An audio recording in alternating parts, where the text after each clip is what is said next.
Hey everyone!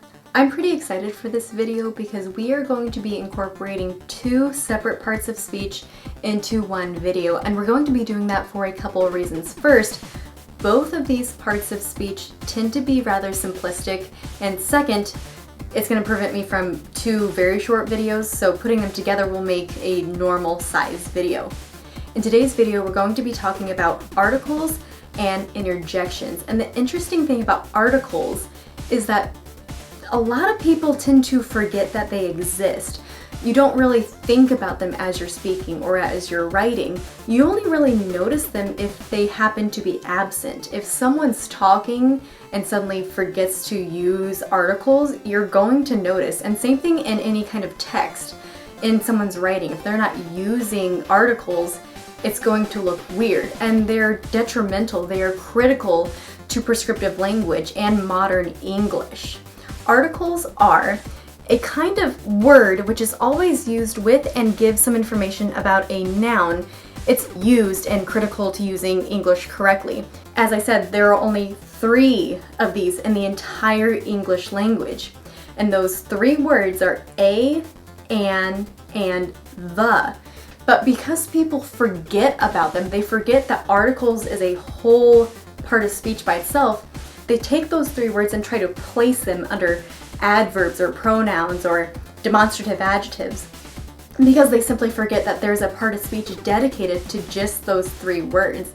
The is classified as a definite article. I could look at that word and then say a noun after it. I could say the manatee, and that would make sense. I'm still identifying something, I'm still using that. Then we have the words a and they get a little bit more complex, but you've learned from a very early age that there are rules on how to use those.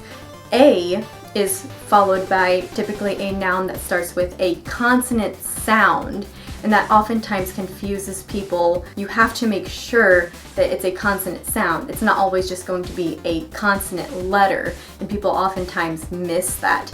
You can say a manatee. An is the exception. There is another rule for using an. I wouldn't say an manatee. First of all, it sounds odd. Second of all, manatee starts with an M, and it has that consonant sound. It does not start with a vowel. Therefore, an would not work in this place. But there are exceptions in the English language.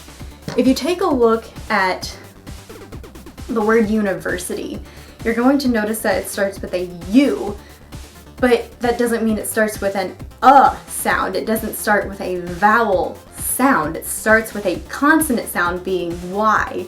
And I know sometimes Y can be classified as a vowel, but it wouldn't be in this case. If we said university, we would say an university, but we don't say university that way. We say it with the consonant sound, so therefore we would say a university. And again, English is very complex. I know it has a lot of rules, and there are exceptions in the English language at times, and that's just one of the many, many exceptions that we see. Go ahead and pause your screen for me and answer this quick question. How can you write 3 sentences using a, an, and the? Sentence number 1 needs to have the word a in it. Sentence number 2 has to have the word an in it. And sentence number 3 has to have the word the in it. Moving on to interjections. Interjections tend to be fun. People like interjections because they're typically rather simple. They're one word, they're followed by an exclamation point traditionally. They don't have to follow or be followed by an exclamation point, but they typically are, and they show emotion. And whether that's a positive or negative emotion is left up to the author, but they're a great way to set an emotion in writing, but it's also a great way to automatically let your audience or someone around you know how you're feeling. Interjections are words that can stand alone or be placed before or after a sentence that shows emotion.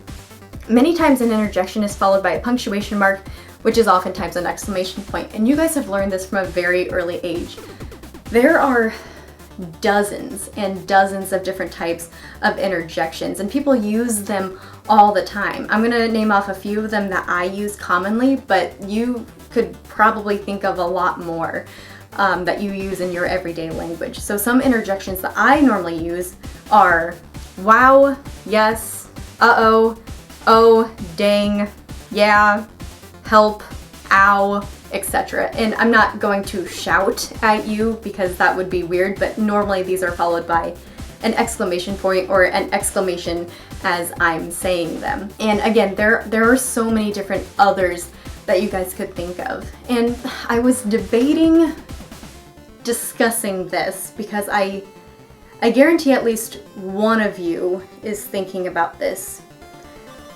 Some of you might be thinking, well, missing no, what about bad words? Can't they be used as an interjection? And the answer is they can be substituted as an interjection, but bad words or swear words or what have you are already a part of speech on their own. And I'm debating making a video about them.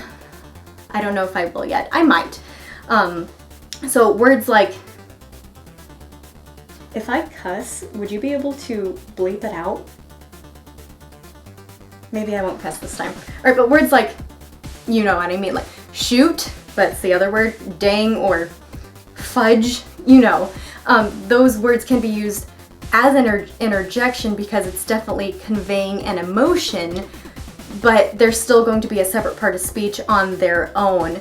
Bad words or swear words or oaths or whatever you want to call them are actually called expletives, and people don't really think about them as their own part of speech because they're not gone over in education or the classroom for obvious reasons. They're bad words and people would get in trouble or people would be upset with the teacher for saying them. Anyway, it doesn't happen, but I still think it's important that you guys are educated that that part of speech exists, and maybe someday I'll make a video about it, but today is not that day.